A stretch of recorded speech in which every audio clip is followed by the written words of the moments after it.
Please wake up, I whispered, gazing at my husband's serene face as he lay in his casket. His peaceful expression almost fooled me to thinking he was merely asleep, ready to stir at any moment. Well, off I go, his cheerful voice echoed in my mind, bidding farewell to me and our daughter before embarking on his business trip just 2 days prior. Little did I know it would be the last time I hear his voice. His sudden departure from this world by his own hand left me in disbelief.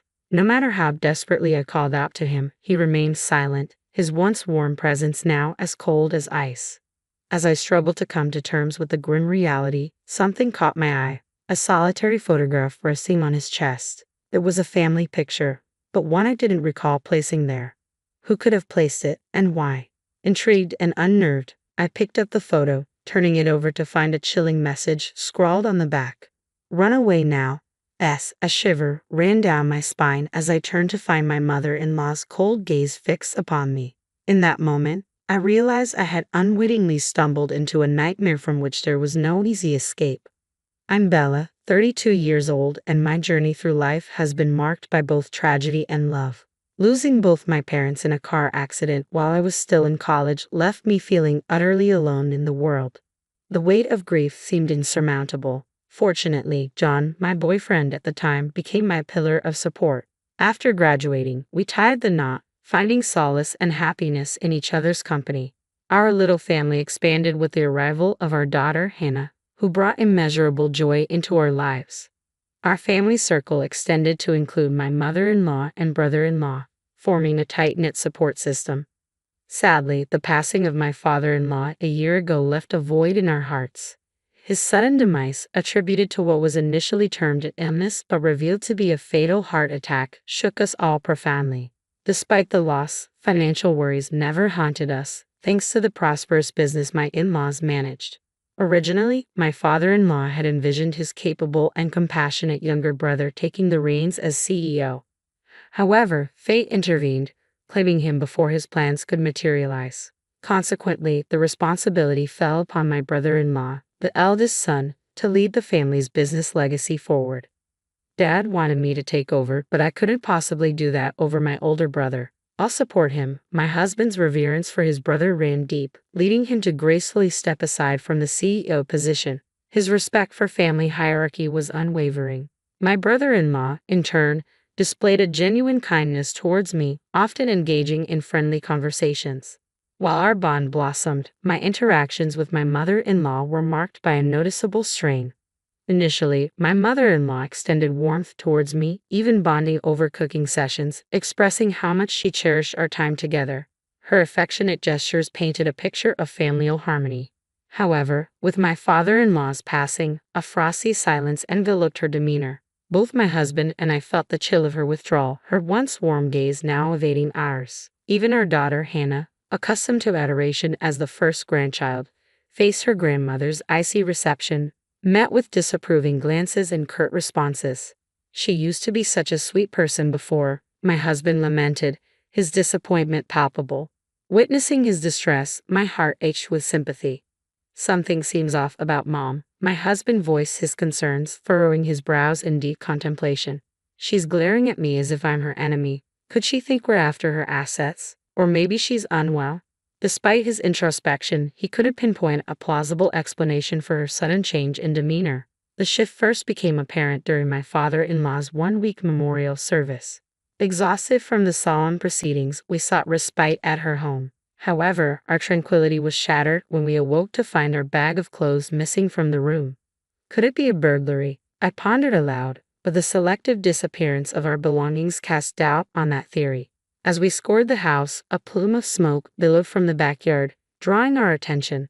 To our disbelief, we discovered our possessions ablaze, and there stood my mother-in-law. "Mom, did you do this?" we implored, seeking an explanation for her inexplicable actions. But she remained silent, her wide-eyed gaze and trembling hands betraying her fear. "Why, Mom? What have we done to deserve this hostility?" We pleaded for answers, but her lips remained sealed, leaving us grappling with uncertainty and confusion. Despite her stoic silence, John extended a hand of understanding to his mother, his voice laced with gentle reassurance. "You're not worried about us going after your assets, are you? I'm not interested in your possessions. Please believe me, mother-in-law. We only want what's best for you. However, our pleas fell on deaf ears as mother-in-law icily commanded, "Leave, both of you, and don't return." With heavy hearts, we departed, our once close bond with her fractured, reduced to mere remnants of what it once was. For the past year, we maintained a distant relationship. Our attempts at reconciliation met with resistance from mother-in-law's unwavering animosity. Then, out of the blue, a message from my brother-in-law beckoned us to the first anniversary memorial service for my father-in-law. Despite mother-in-law's continued coldness, we decided to attend, hoping for a glimpse of reconciliation. Yet her aloofness persisted, serving as a painful reminder of the chasm that now separated us. Witnessing John's contemplative expression amid the familial discord, I couldn't help but wonder about the thoughts brewing in his mind. "What's on your mind, John?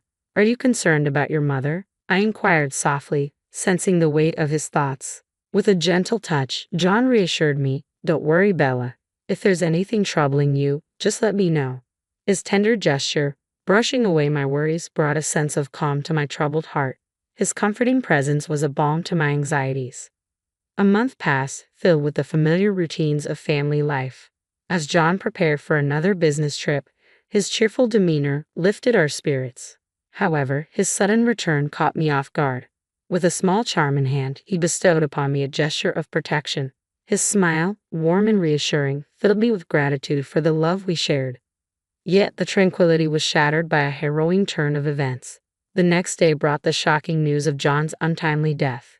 His lifeless body was discovered in his car on a remote mountain road near my parents' home in Colorado. The circumstances surrounding his demise puzzled and devastated me.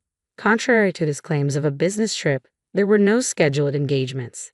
Instead, his final moments were marked by a heart-wrenching call to my brother-in-law, confessing unbearable pain and a desire to end his suffering. The revelation left me reeling with guilt and confusion. I blamed myself for failing to recognize his anguish, grappling with unanswered questions and an overwhelming sense of loss.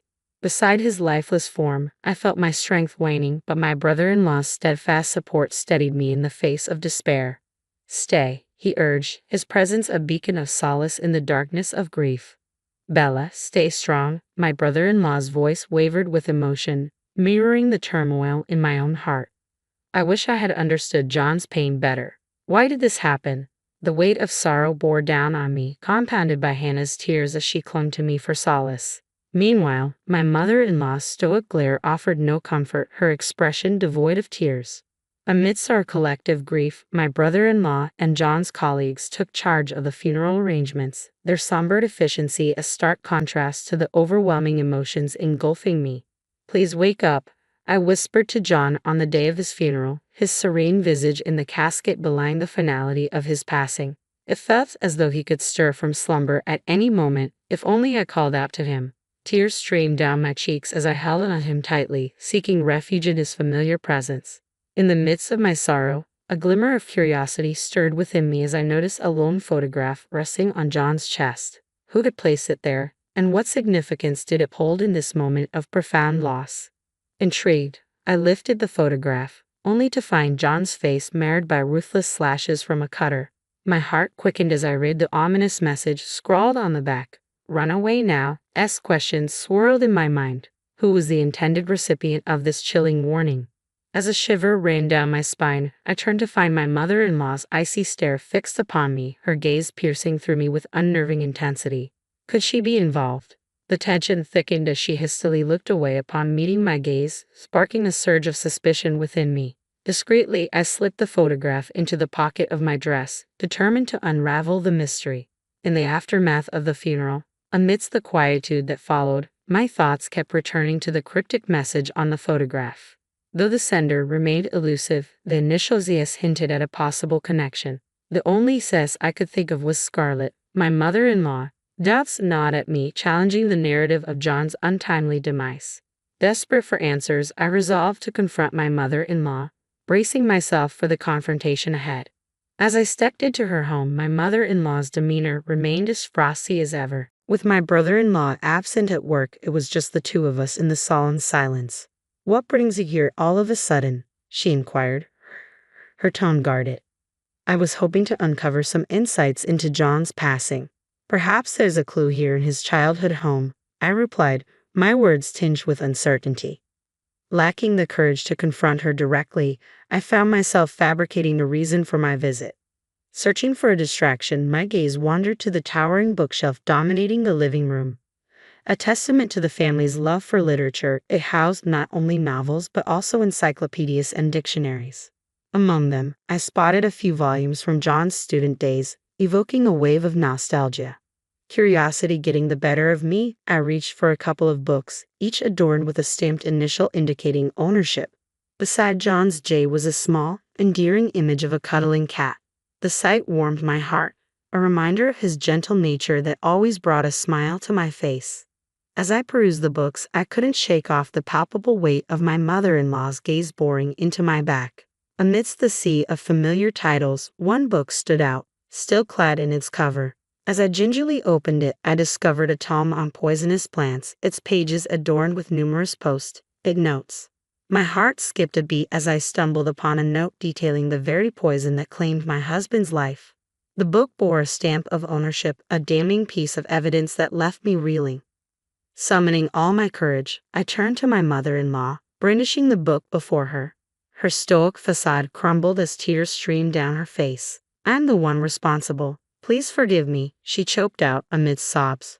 The revelation sent shockwaves through me, but there was no time for hesitation. We need to inform the authorities, I insisted, my voice trembling with urgency.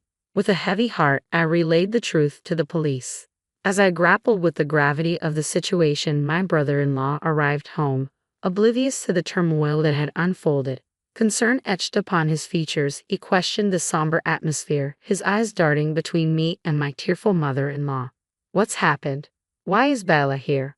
Please tell me, he implored, his voice laced with apprehension.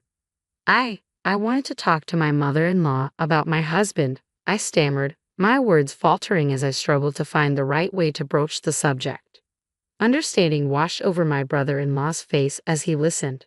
Losing him must have been incredibly difficult for you.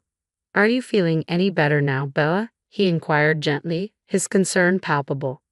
Unable to meet his gaze, I hesitated, grappling with the weight of unspoken truths. Before I could utter a word, my brother-in-law's unexpected confession caught me off guard. I know this isn't the time, but I've always harbored feelings for you, Bella. And Hannah, she's just so precious to me.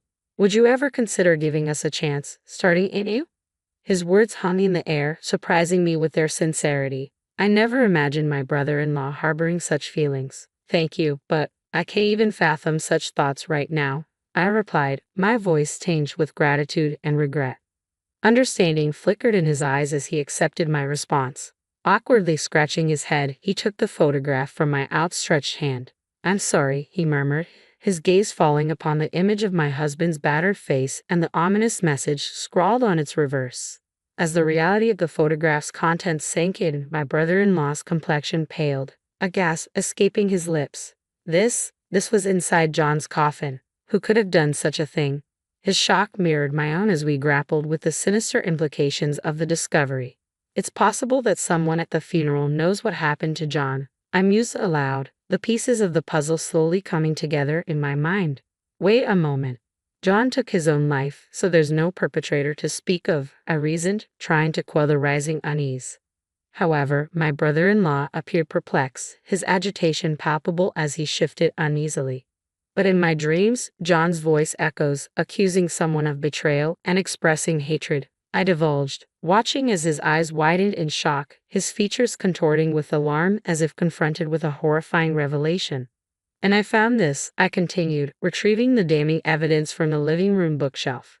As I handed him the book on poisonous plants with incriminating notes, his expression morphed into one of profound concern, realizing the gravity of the situation. I presented the book on poisonous plants that I had discovered earlier, pointing out the bookplate bearing my brother-in-law's name, indicated by the stamped letter K. What are you insinuating? Are you suggesting that I murdered my own brother? My brother-in-law demanded, his voice tinged with disbelief. Instead of answering, I pressed on with my revelation. Beside me, my mother-in-law remained silent, her gaze fixed on the unfolding drama. And there's more, I declared, retrieving the charm my husband had given me. Carefully, I extracted a letter concealed within. Its contents sent shockwaves through the room. My brother killed our father with a poisonous plant. Amidst the somber atmosphere of my husband's funeral, I clung to the charm he had gifted me, finding solace in its tangible reminder of his love. Yes, I held it. A faint suspicion nudged at my consciousness. Could there be something hidden within? From the outer covering. That's hardly substantial evidence, my brother-in-law scoffed dismissively as I retrieved a small object concealed within the charm. Undeterred, I produced my phone and played a video that revealed a damning conversation between my husband and my brother-in-law. In the footage, my brother-in-law confessed to intentionally ending his father's life.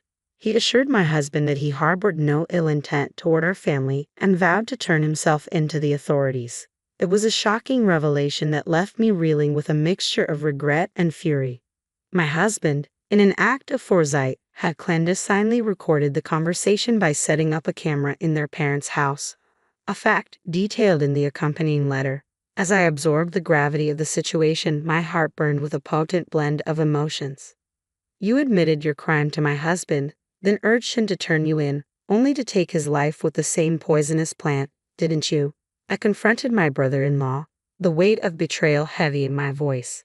John trusted you until the very end. Why would you commit such a heinous act? As I pressed him for answers, my brother-in-law's demeanor shifted, his once gentle countenance contorting into a terrifying visage as he clicked his tongue in frustration, his eyes flashing with anger. In that tense moment, my mother-in-law's anguish erupted into tears, her sobs filling the room. Why? How could you do something so cruel? She cried out, her confession echoing the painful truth of her complicity. It dawned on me then, the origins of this tragedy rooted in the bond between the brothers. Despite their closeness in childhood, envy and resentment had poisoned my brother-in-law's heart over time, leading to a series of petty pranks aimed at undermining his talented younger sibling John. My in-laws had always maintained strict discipline with my brother-in-law, aware of his penchant for mischief. Despite this, John never harbored any resentment towards his brother, instead choosing to admire and support him. This unwavering loyalty only deepened my mother-in-law's sense of dismay. Following my father-in-law's sudden demise while tidying the bookshelf, my mother-in-law stumbled upon a book detailing poisonous plants. Despite the diagnosis of a heart attack, John had never displayed any prior heart issues during his medical checkups, leaving me with a lingering sense of unease. It was then that I noticed a bookmark nestled within the book, detailing the exact symptoms my husband had experienced before his passing, a revelation that sent shockwaves through me. Even more alarming was my brother-in-law's intense fascination with the book on poisonous plants, a detail that did not escape my notice. To add to the growing list of unsettling discoveries, my mother-in-law unearthed a photograph of John's disfigured face hidden within the pages of the book, further deepening the mystery surrounding his untimely demise. Despite her suspicions, my mother-in-law hesitated to confront my brother-in-law without concrete evidence, knowing he would likely deny any wrongdoing. At my father-in-law's memorial service, during our visit to the family home, my mother-in-law was visibly shaken to discover my brother-in-law burning our belongings. Fearing for our safety, she chose to distance herself from us, her demeanor growing cold and distant. In a moment of desperation, she confided in me, her voice strained with anguish as she explained her actions.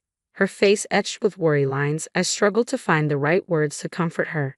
Even after we stopped visiting, she recounted, my brother-in-law's behavior grew increasingly ominous. He muttered to himself, I have to do something about John, leaving me deeply concerned.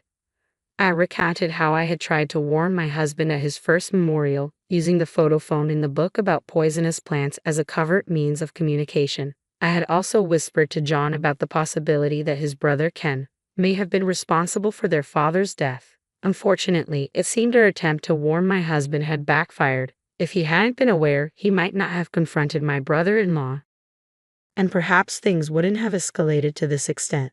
My mother and I were overwhelmed with regret, each of us blaming ourselves for the unfolding tragedy. I struggled to find the right words to respond to her anguish. It's all because our father refused to let me take over the company, my brother-in-law interjected bitterly, deflecting blame onto our deceased father. But John always stood up for you, insisting that he couldn't become president by sidelining you. I couldn't contain my frustration. As if that matters. Both our father and John loved you.